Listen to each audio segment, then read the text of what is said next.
And this is really a way of understanding our experience. And so this is normal psychology. So the perception of threat leads to the feeling of anxiety. The perception of loss leads to the feeling of sadness. And the perception of injustice or intrusion leads to the feeling of anger. So if you're feeling anxious, if you're feeling sad, if you're feeling angry, that actually isn't abnormal. The question then is, are you feeling threatened? And if you are, what is the threat and what can you do about it? Are you experiencing a loss? And if you are, what is that loss and what can you do about it? If you're experiencing injustice, what is that injustice and what can you do about it? And notice that what I've done here is I've shifted the conversation from, oh, you're feeling something and that's bad, to, oh, well, what is driving, what's underlying that feeling, and then what can you do about it? And so this is important because this helps us to understand how do we manage stress so that it can allow us to get back to, let's say, diabetes care, as well as get back to what will be this quote-unquote new normal, because we have the opportunity to build new habits as we sort of re-emerge from our bubbles into our worlds.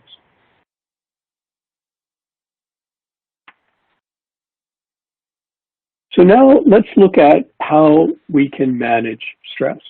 And if you would agree with me that as stress goes up, self-care goes down, then reducing stress will actually allow you to get back to the work that you would like to do.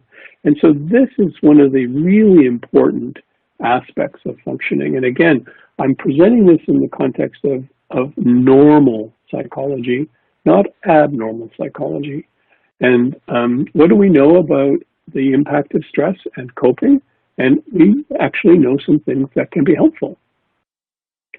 But, right, you can't focus on your diabetes if your stress is too high. It's kind of like painting the kitchen when the house is on fire. You can't focus, you can't concentrate. This is what we know about stress. So this tells us really that stress management is really important for good diabetes care. Stress management, though, requires us to understand what are an individual's typical responses and how do you actually go and manage stress from that perspective. And psychologists like to understand behavior. And so you can see this picture of a radio, and just imagine there's a radio signal. And what people do with that, if that radio signal and the strength of that signal represents the stress, it's interesting to note that there are two kinds of people in the world. Some people, when they get stressed, they turn the volume down. They try to minimize the stress. They try to push it down. And that's a way of coping. And it's not good or bad. It just is. So that works really well if you're a firefighter, if you're a police officer, if you're a nurse. You've got to deal with a crisis situation. So the best way to deal with it, if you feel stress, personal stress, is to push that down so you can get into action. But then if you push it down and get into action, what happens to those feelings? And so the other way that people can cope is some people will turn the volume up, and those people focus in on their feelings. And that can really help you manage your emotions, but it could distract you from the tasks. And so again, this helps us to kind of frame up what is your response and what can you do about it? So I would just ask you, as you're listening to this, which of these two patterns is more consistent with your style?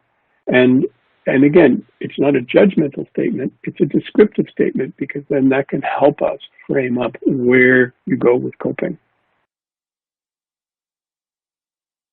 What we know about coping is that there are two general styles of coping, what we call problem solving or action-focused coping, and then emotion-focused coping.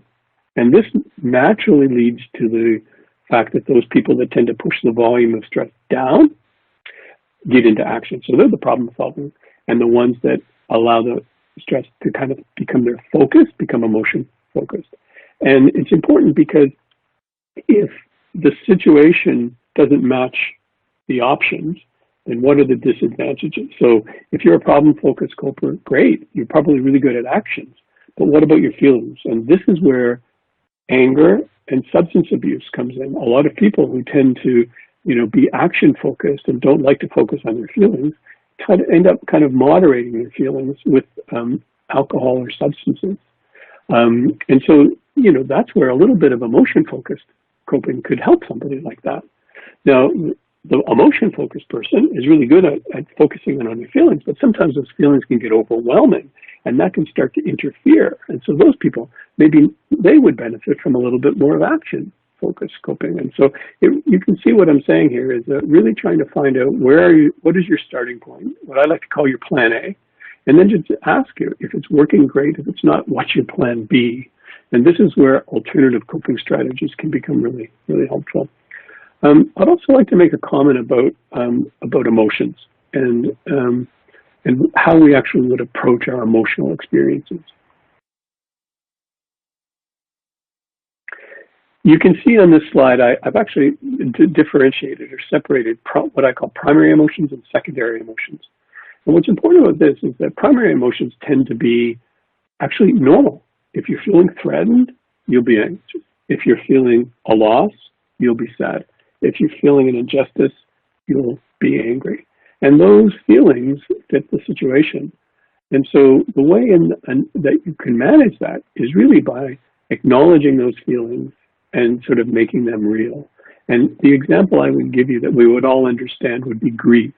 Everybody knows that that when somebody is grieving a loved one's loss, that you let them feel it. You don't get them to push their emotions away, because you understand that feeling sad is actually the appropriate way to handle that situation. And then secondary emotions tend to be when you get a bit out of proportion. You kind of overdo it. And if you've ever woken up in the middle of the night and have kind of ruminative thoughts that make you anxious and you're worried, you'll sort of realize that, you know what, it's kind of out of proportion, because a lot of times when you wake up the next morning, you kind of think, well, it wasn't actually that bad. So that would be an example of a secondary emotion. And it's really useful, because then this helps us when it comes to coping. And so I'd like to really turn to this, because we actually have a set of strategies that have been proven to be really helpful to people. And I'd like to talk to you about those for a sec. So this is something that psychologists actually know quite a bit about. We've spent a lot of time as sort of behavioral scientists trying to understand and support people and how they might cope with stress. And so I can summarize that for you with this slide. And the best way to understand it is if you look at that little balloon on the bottom right. This poor little guy is trying to, okay, now how's he going to move and get away from here when he's sitting on a bed of needles? And so stress management becomes really, really important.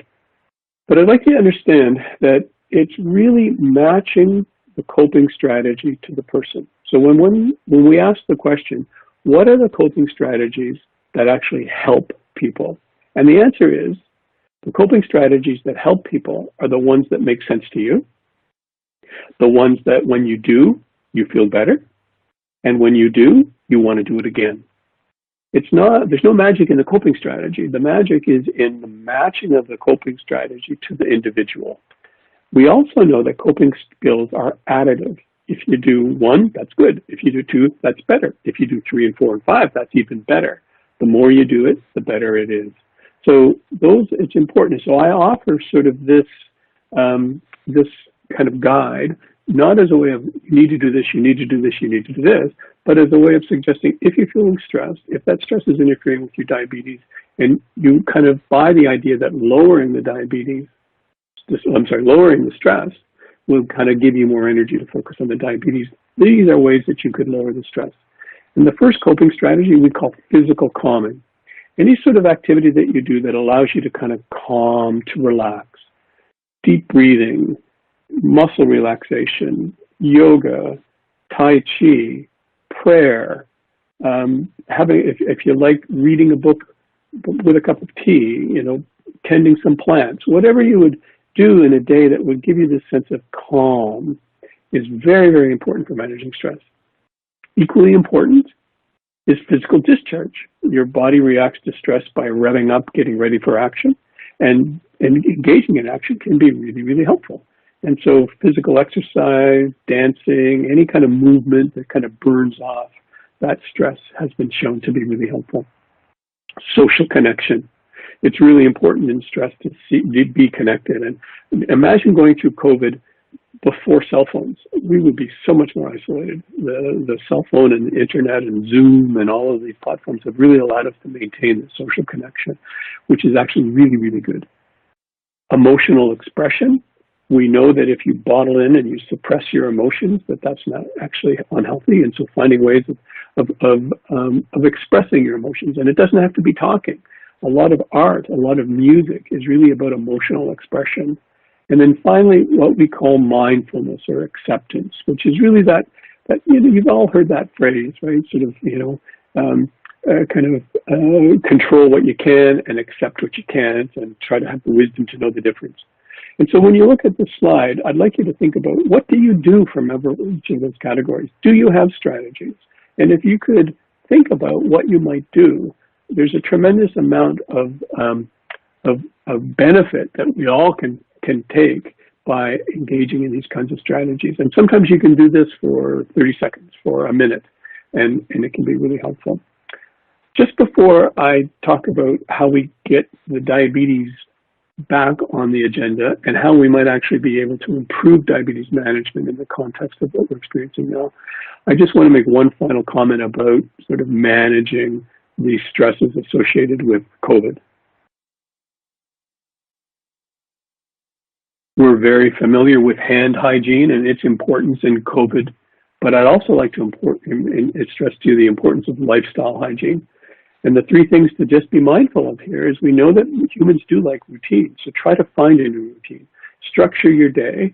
If it's important for you, you had a Monday to Friday work day and a weekend, and now you aren't working because your job doesn't exist right now. So maybe you could still have a Monday to Friday and then a weekends off.